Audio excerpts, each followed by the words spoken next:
Hello, rich ones. Welcome to our space. My name is Christine Ishampepe, the money mechanic, and I help you fix your finances. I am on a mission to equip Africa's younger population with adequate financial literacy, advice, and strategy so they can journey to financial freedom and live life purposefully on their own terms and to the fullest because money is no more a barrier. I want you to live your best life. The Hot Money Talks podcast is a series of honest, open, and transparent money conversations that will guide you on your journey to financial freedom.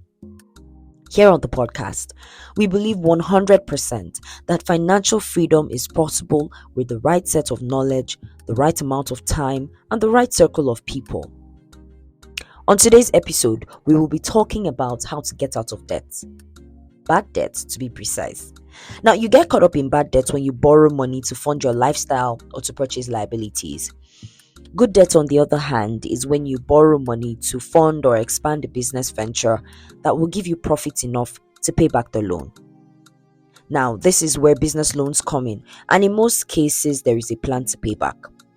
But in the case of bad debt, which a lot of us are victims of, there's no plan or strategy in place to pay back, especially because the money being borrowed is used to acquire liabilities and not assets. I know what it feels like to be in debt because I have been there and done that. Before I started becoming intentional about my finances, I struggled a lot with debt. For me, it was lack of self-control that always pushed me into debt because if I saw something and I liked it, I had to buy it. And many times, I didn't have money set aside for such an expense, and I would end up in debt as a result. I used to be what you'd call a compulsive spender. Now, wait a minute. I would like to ask you a quick question. Why are you constantly in debt? Identifying the root of a problem is always the key to solving it. As you ponder on this, let us discuss how to get out of debt. The first important thing is to understand the dangers of bad debt. Now, imagine a person trying to embark on a journey with a heavy burden weighing him down. That is what debt feels like. It is a burden that weighs you down and slows you down on your journey to financial freedom. Debt keeps you in bondage and prevents you from achieving your financial goals. Debt has the potential to drag you deeper into debt. In other words, borrow will stain your whites. Because many times there is no plan to pay back the money, and so you find yourself borrowing more money from another source to pay back the initial debt. And so last, you still remain in debt. A choke, Abi? No wonder the Bible says that the borrower is servant to the lender. Proverbs 22 verse 7. Now, another danger of debt is that it ruins relationships.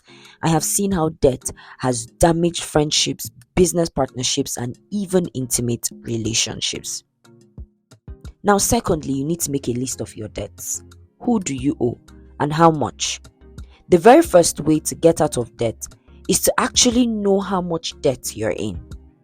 Make a list of your debts and really know who you are owing and how much. Sometimes we assume that we don't owe that much. I mean, it was just an urgent 2k and then it was 5k one time, and then we just borrowed a measly 1k airtime from MTN the other time, and on until you realize that you are in like 100k of debt and you didn't know until you actually took stock of it. It shocked you. If you are listening to this episode today, my guy, pause, get a writing material and list out your debts ASAP. Now, the next thing would be to arrange them according to priority.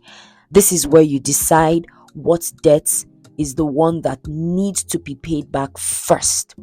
Now, a lot of different factors affect this: timeline, interest rates, and even the amount.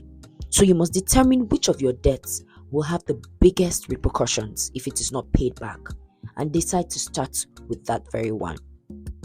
Now, next thing would be set a deadline to pay each debt. Now, this is very important because when you give yourself a deadline to pay back your debt, you'll be more intentional about finding ways to pay back what you owe. Don't say, I don't have money, so there's no point setting a deadline. Set a deadline first and work towards it. Now, next thing would be to draw up a plan to pay each debt. A popular quote says, a goal without a plan is just a wish.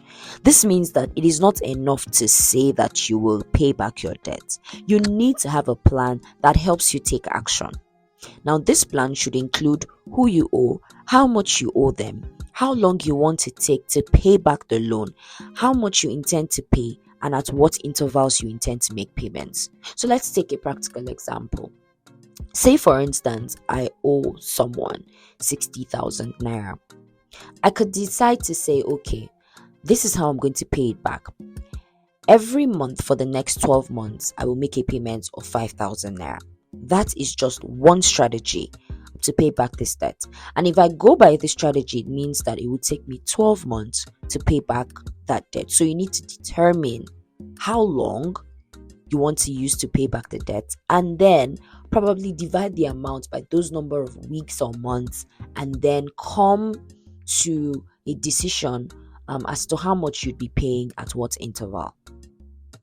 Next thing would be to have a conversation with the people you owe. Don't ghost your lenders.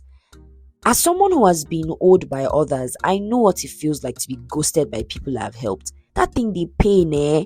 Instead of ghosting your lenders, reach out to them, have a conversation with them, apologize, let them know your challenges, and then share with them your payback plan so they know that you are serious about repaying what you owe. This is such a huge step in maintaining your integrity as a person. The last strategy would be to pinpoint the triggers which often lead you to borrow and avoid them.